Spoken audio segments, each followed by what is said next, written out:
Hello everyone and welcome back to my F1 2020 career mode for the Formula 2 round in Austria today. So hopefully this time around we can get back into the championship fight. We did lose out last time to Juan Manuel Correa, who is the current championship leader. Myself and Matsushita not having a good weekend in France, but we should both be able to fight back today. That starts here in qualifying, so here we go.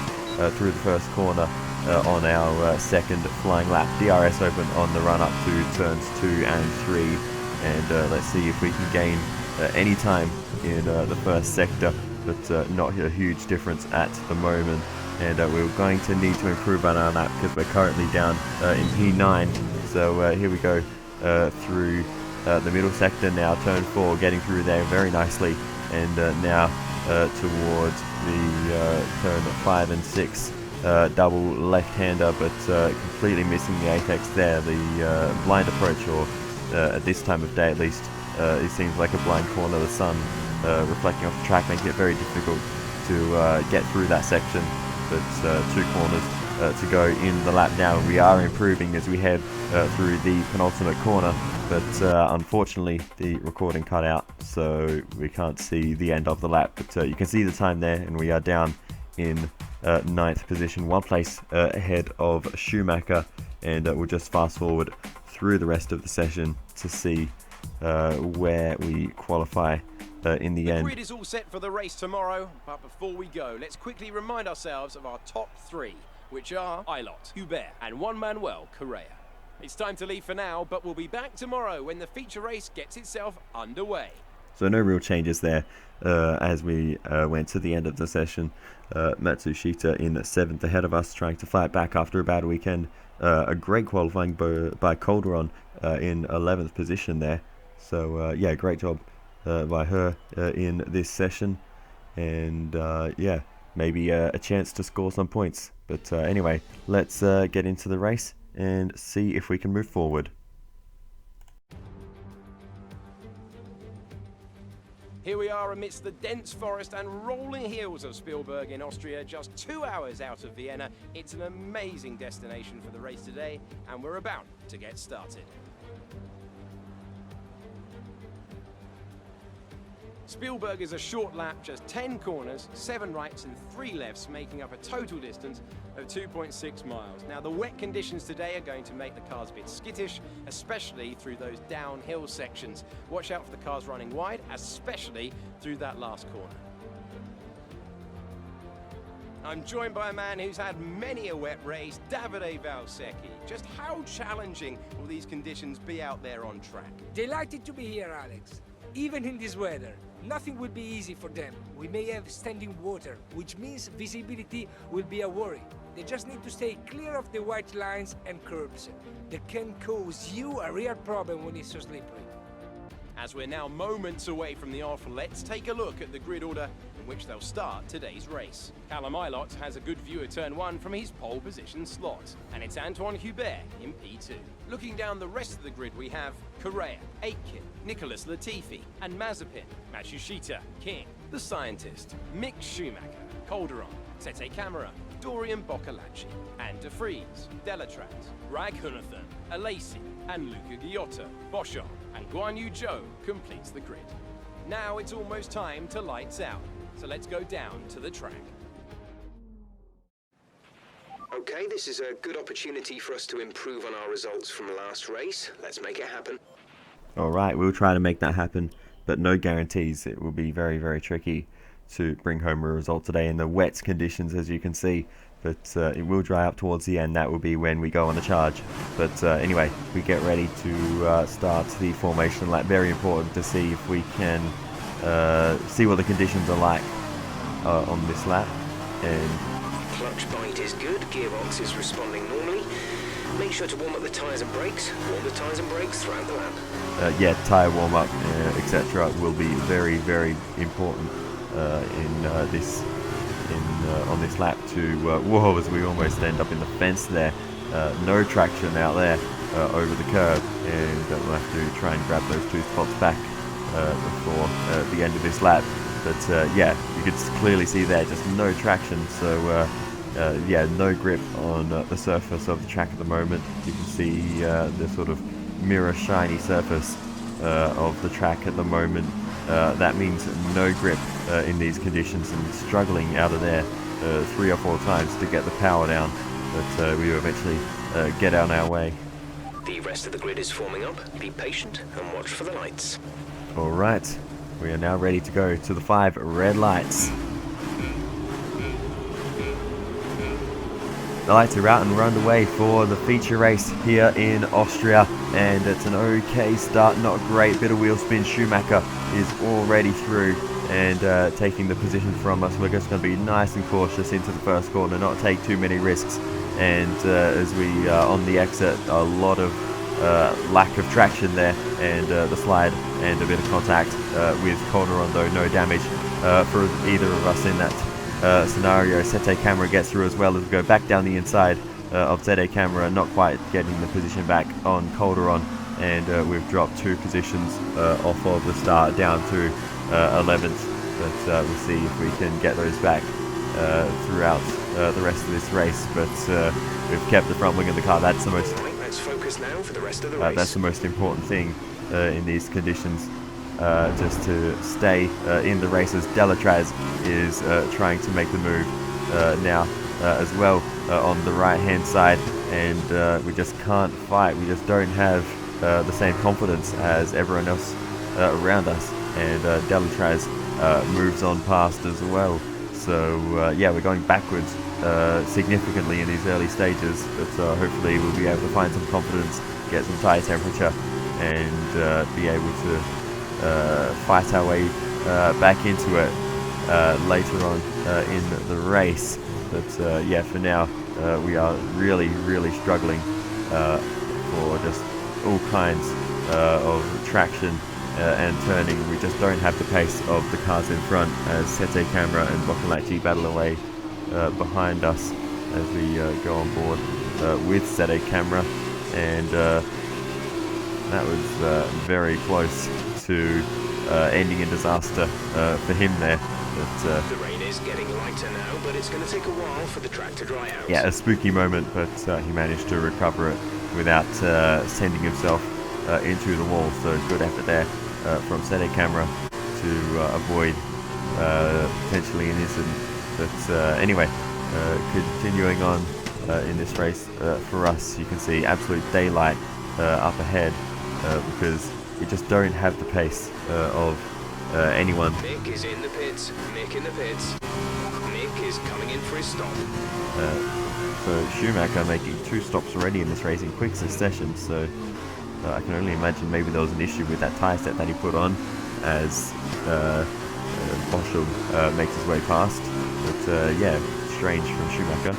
Mick is in the pits. Mick in the pits. Mick is coming in for his stop. Mick is in the pits. Mick in the pits. Okay, this is just a joke at this point. What on earth, as we get all sorts of out of shape there.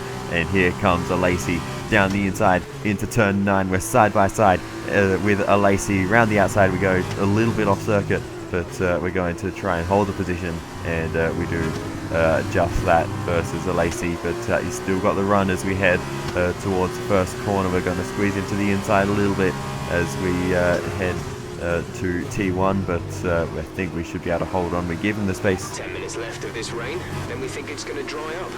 10 minutes. And we maintain the position, but he's still right there putting the pressure on is the Frenchman, but I think we should have him covered here as we just slightly defend the position, but able to take the racing line once we get to the corner itself, and I think we should be okay now versus a Lacey. And he's going to continue though to put the pressure on as we head through the rest of this lap, and we'll see what he can do. He's spun a Lacey around and into the wall. A Lacey has ruined his race there with a mistake, possibly on the curb, but that is something he could not afford, and just a little bit of a slide coming through that right-hander, and how quickly things can change. He looked like he had some good pace, but now he has no front wing, and he'll have to make an extra pit stop in this race for sure after that. But as we continue on, we move our way up into 7th as a few people ahead of us make pit stops, and soon enough it will be our turn to come in for our pit stop, and this will be onto the dry tyres. So there's still water on the camera lenses at the moment, but these wet tyres, they are the wet compound. There's no intermediates for Formula 2, so the crossover point is slightly damper than what it would be in F1, as Mahavir Raghunathan has to double stack, and we have to wait behind him as he's waiting to get his service, as Schumacher is stopping behind us. He is now a lap down in this race, as is Calderon, who's out in front of us, and we have lost so much time with Mahavir Raghunathan double stacking in front of us, and just as things are starting to look good in this race, that has absolutely ruined it. Obviously not Raghunathan's fault. MP just decided to double stack their cars, but it's just so frustrating. Caution. As there's a caution up ahead, and I didn't get a replay of what happened, but it's a mechanical failure for Ralph Boschum off the left-hand side of the road there. But we move on again, and on these dry compound tyres, the pace is back. You're sat in P8.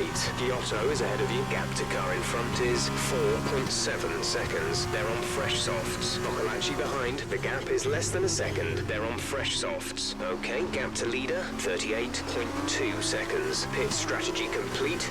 See these tyres through to the end now. 18 laps to go. Gap to the car ahead is 4.1 seconds.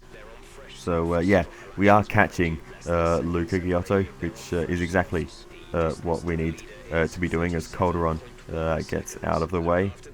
But yeah, we just need to push. 17 laps to go. And we've got plenty of time to make the move on Giotto and potentially some other cars. So let's hope that yeah, we can continue this pace. But we are catching him at a relatively significant rate, as we are under pressure though, as I say that, but we do manage to hold the position around the outside of Dorian Boccolacci. Hopefully he doesn't slow us down too much. We do want to focus on catching Giotto, but Boccolacci with some very good pace at the moment, as well as we defend all the way to the inside, as Boccolacci now looks to the outside, but we're going to cover that off and make sure we hold that position. Boccolacci with a bad exit. Gap ahead is 3.3 seconds. Gap to car in front is 1.5 seconds. And now we are right behind Giotto, as Matsushita has to give up the position to us for blue flags. So he's had a disaster of a race as well.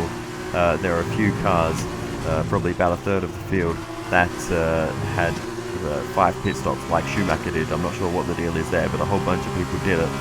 So good job. That was the fastest lap of the race so far. As we set the fastest lap of the race, we are putting the pressure on Luca Giotto as we head into the final sector. Now we've got a great run there, and we're going to go to the inside towards turn 9. This is not a traditional overtaking opportunity, but we're going to go for it anyway. Down the inside of Luca Giotto, use the curb to get the car turned, and we get the position on the Italian and move ourselves up into P7, and the next car ahead is Nick de Vries.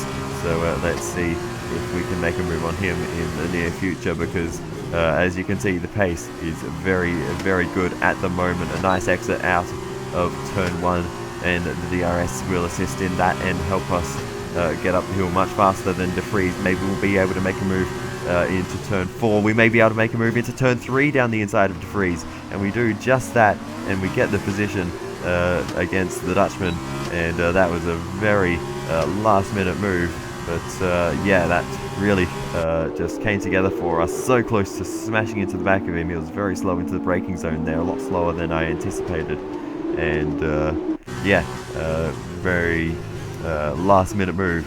And look how tight our line was on the apex there. De Vries out on the curb, he couldn't get the traction down, and Giotto now with the run on de Vries, and he's going to make the move to the inside as we head towards turn 4. Giotto down the inside of Nick de Vries. It looks like he's got the position on the timing things, but they're still side by side and continue to battle away through the rest of this lap.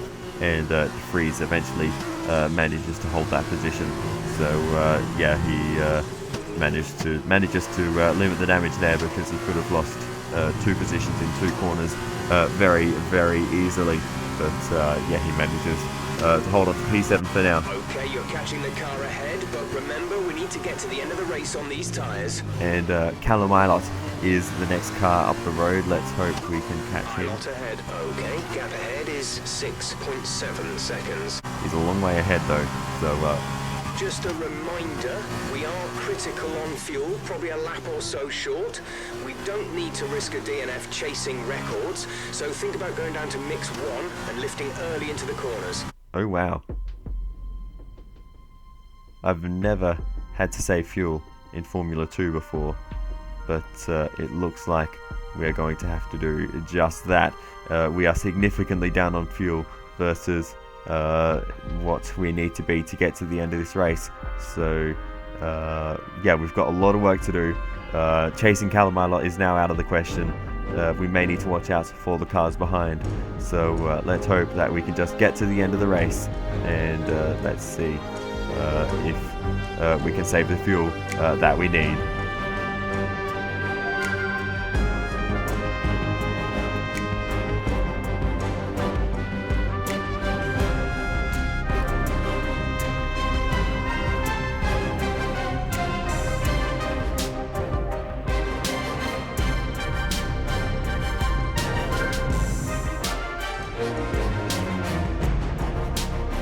Okay, what on earth was that?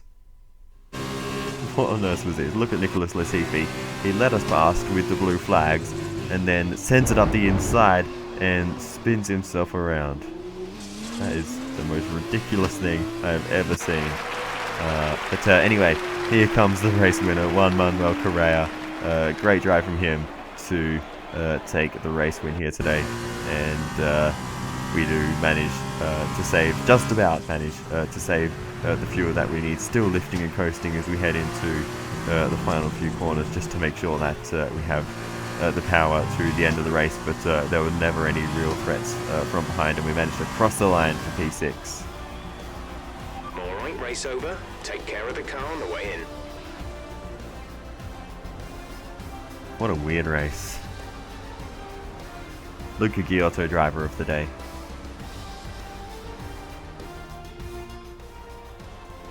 Great win then for the Charouz team today. Davide, what do you think made the difference here? It was down to one thing: consistent pace over everyone else out there on the track.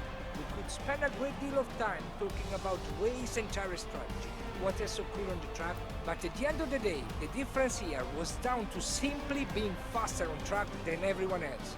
Amazing skill on show. Looks like they're on their way out onto the podium now, and what a result this is, and a popular one with the crowd as well. Great stuff to see the Charouz team on top here today. So, it is Correa extending his championship lead. We managed to somewhat limit the damage with a P6, but Matsushita, with a disaster of a race, scoring no points, will need to pick up the pace in the races to come. So then, it's time to see how this result affects the Drivers' Challenge.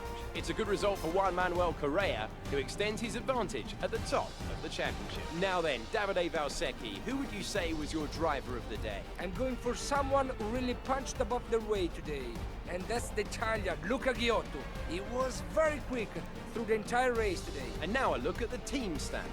Charouz moved to the top of the table. Meanwhile, Arden's strong weekend allows them to continue their march up the table. Goodbye for now then, but we really are just getting started. Make sure you join us again for Lights Out tomorrow. Just quickly look there, Rag Hunathan managed P11 in this race, not far in relative time to the points paying positions. So a good race for him, but we'll see if that continues, if he continues that form in the sprint race. But yeah, as we look at the highlights, we just had no pace in the rain, and that's really what ruined our race. And then the double stack with Raikkonen and King pitting in front of us, yeah, really ruined any chance we had of catching Ilott. I think if not for that, we could have maybe had a chance of chasing him down. But again, this needing to save fuel at the end also cost us a lot of time. But I have a feeling that we were not the only ones that had to save fuel, because as I was saving fuel at the end, the cars behind, Giotto and such, were going even slower. So yeah, I'm not sure what their problem was, but yeah, they didn't seem to have much pace either. But yeah, other than that, I think the pace in the dry though was very, very encouraging, and I think the sprint race will be dry, if I remember from the forecast correctly. So yeah, that shouldn't be any issue for us. But yeah, the driving in the rain just, yeah, it lost us a lot of time. That was a nice move there on Luca Giotto. But yeah, as I briefly mentioned, Matsushita, another disaster race for him. He is going to need something of a miracle to get back into the championship fight, but he is one of the best in the field, so I wouldn't be surprised to see him come back into the game. There's that move from Latifi. I don't know what on earth he was doing, but yeah, that was a bit of a silly thing to do. He literally braked on the straight to let me pass for the blue flags, and then just centered into the first corner and smashed into the side of me. Don't really know what that was about. But anyway, let's get into the sprint race.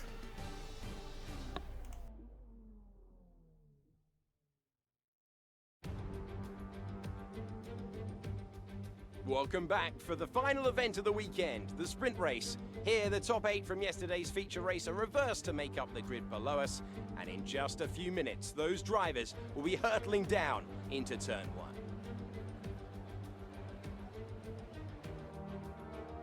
As we await the start of another hugely anticipated Formula 2 race, I'm joined again by Davide Valsecchi. Davide, as a former GP2 champion, can we get some insight to what is running through these young drivers' heads as they sit out on the grid? Ciao Alex, it's a pleasure to be here. There are nervy moments, there is no doubts about that. Mental strength is the key to remaining calm and focusing on the upcoming race. Formula 2 is so competitive, and all of these drivers knows that they are going to be pushing each other all of the way. In this sport, you have to be able to control your nerves. Alright, so here we are on the grid, third position now as we go to 5 red lights. And the laps are underway for the sprint race in Austria, and it's a great start by De Vries off of pole position, a great start by Callum Ilott as well, immediately moving himself from 4th up around the outside of Boccolacci, who has a big slide, and Ilott moves up to 2nd, Boccolacci down to 3rd, we're down to 4th briefly, back up into our starting position if we can get this move done on Boccolacci. Ilott defending, we go to the outside of the Brit, but he's very late on the brakes. I'm not sure if we'll be able to pull this off, and we get a bit of understeer, and Ilott manages to hold on to the positions. Also notice De Vries, Ilott and King behind are all on the super soft compound as we go send one down the inside of Ilott, as his tyres maybe not quite as well up to temperature as ours.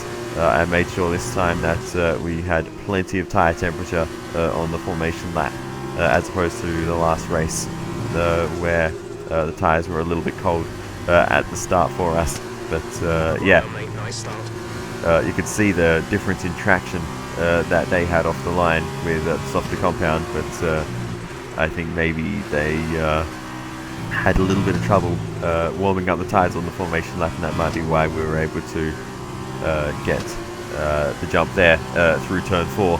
But we're back up into P2 with Nick De Vries up ahead, but he is very, very quick on those tyres, and I'm pushing absolutely flat out just to even maintain the gap. But as you saw there, fastest lap of the race on lap 4, and this is something I noticed after qualifying. I did 2 flying laps, and after that it would have been faster if I wanted to do more laps to go on to the medium tyres. I should say the soft tyres. The super softs wore out that quickly that after just 2 flying laps, the soft tyres were faster. So in that respect, it's about time, I should say, that our tyres are now faster than Nick de Vries, and as we get a huge slide on the exit there, I think we should start to see a swing in pace in our favour only in lap 4 of this race, and in a couple of laps we should start to reel him in significantly, I should imagine. But yeah, you can see that he's just not within range at the moment, so the super soft worked to his advantage at the start, but I assume he's going to have to make a pit stop, because if he stays on those tyres to the end, he will have absolutely no pace if he's starting to drop back towards us already. So let's just keep pushing on, and we'll see if we can catch him.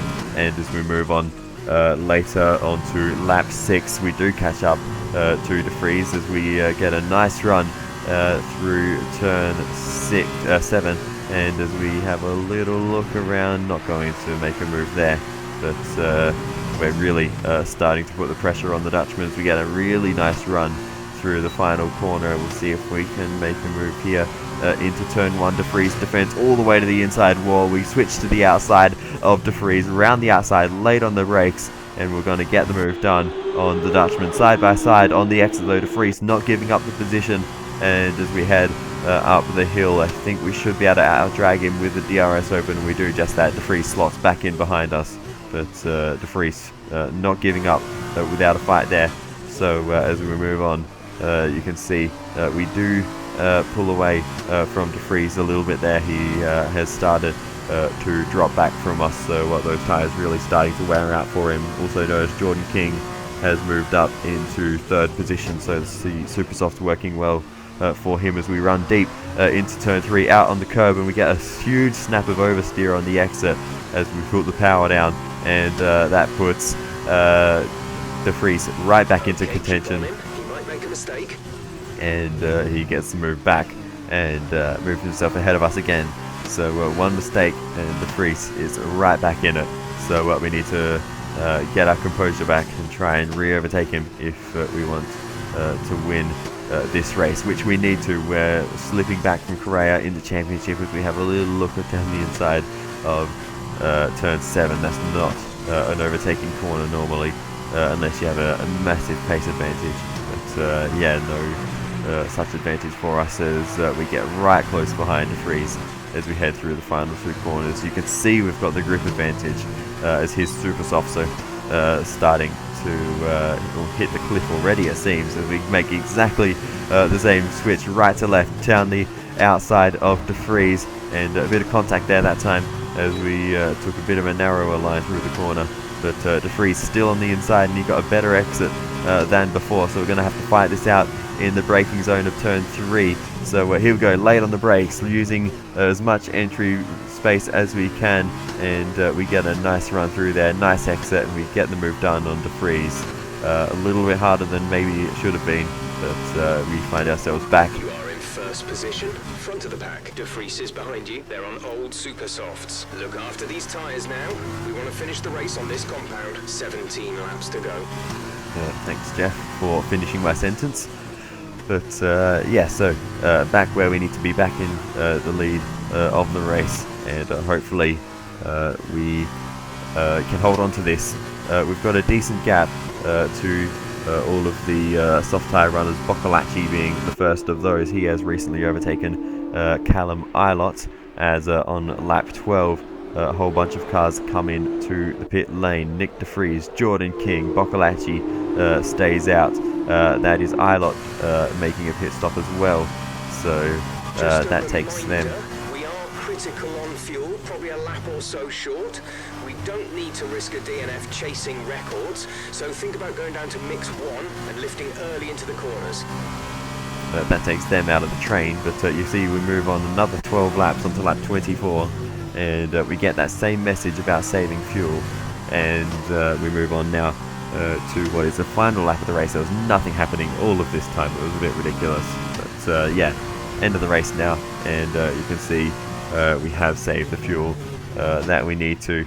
So yeah, no pressure there. We've also got the fastest lap. 33.7 seconds.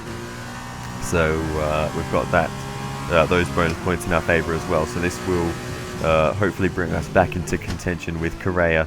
Obviously he won the sprint race, sorry, the feature race. So he got a massive haul of points there. So yeah, we need to really try and bring this back. Correa currently in 5th position, so not scoring a huge amount of points, but still his weekend points haul will be more than mine, and we can't be having that.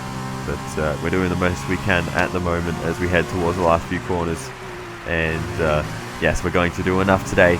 And in the sprint race here in Austria, we're going to take our 2nd race win of the Formula 2 season. I said that way too early. You worked hard for that one. Congratulations. Thanks, Jeff. Driver of the day, Nicholas Latifi. That's a fantastic performance from Bremer. It hardly looked in doubt. Tell me, Davide, what was the key to this success? The difference was in the strategy. Credit to the driver for sure, but races like this really drive home how much of a team sport this is. They did a lot of work on the pit wall to really make the most of each stint and to make the best use of these tires. But that said, all of that would have been for nothing without a talented hand on the wheel. As we look back on a thrilling race here today, we can now see the drivers take their places on the podium. It's a familiar sight by now, as it's another successful F2 win for Bremer. So there you have it. We take another race win. Auatria comes home in P2, trying to get his championship fight back on track with the Englishman in 3rd of Jack Aitken. And now let's take a look at the driver's stand. The gap at the top of the championship has been cut down after a difficult race for our championship leader. And now, Davide Valsecchi, let me ask you, who is your driver of the day? My driver of the day was Nicholas Latifi. He did a cracking job of moving through the field, just showing why he's so highly rated. On to the teams then. We saw a dip in form from the championship leaders today. Their lead has taken a significant blow. That's it for today's race. From Davide and I, it's goodbye, and we'll see you when Formula 2 returns. Alright, so as you may have noticed, it kind of took me by surprise that Aitken was on the podium. Well, that was weird. But anyway, yeah, what to say about that race? Well, we won by miles. It was a relatively boring one, but oh well, it was a nice change of pace after the struggles in the feature race. But yeah, a good start relatively. I don't think we really ever had a chance of holding off the super soft starters of Ilott and a couple of others. But yeah, well, he was the only one that managed to get the jump on us. De Vries was already ahead, so we had no chance of challenging him into the first corner as he was on the softer compounds. But yeah, Ilott just didn't have the same pace as De Vries did on the softer compound, and yeah, it really did not take long at all for the harder compound to, I guess, start working for us. So yeah, in the end, I don't really know why they started on the softer compound. I guess they had it left over because they didn't use it in the feature race, but anyway, the harder compound was the way to go. But yeah, relatively easy race for us, that one, and yeah, it really helps us out in the championship to get back into the fight. Another bad day for Matsushita, another good day for Raghunathan, again finishing one place outside. Sorry about that. Finishing one place outside of the points, but yeah. What else to say about the race? Not again, not much happened, so I don't know how I'm going to fill up this highlights reel. I guess it's finished now anyway. So yeah, other than that, I will say thank you very much for watching, and I will see you next time for the round in Silverstone. Thank you, and goodbye.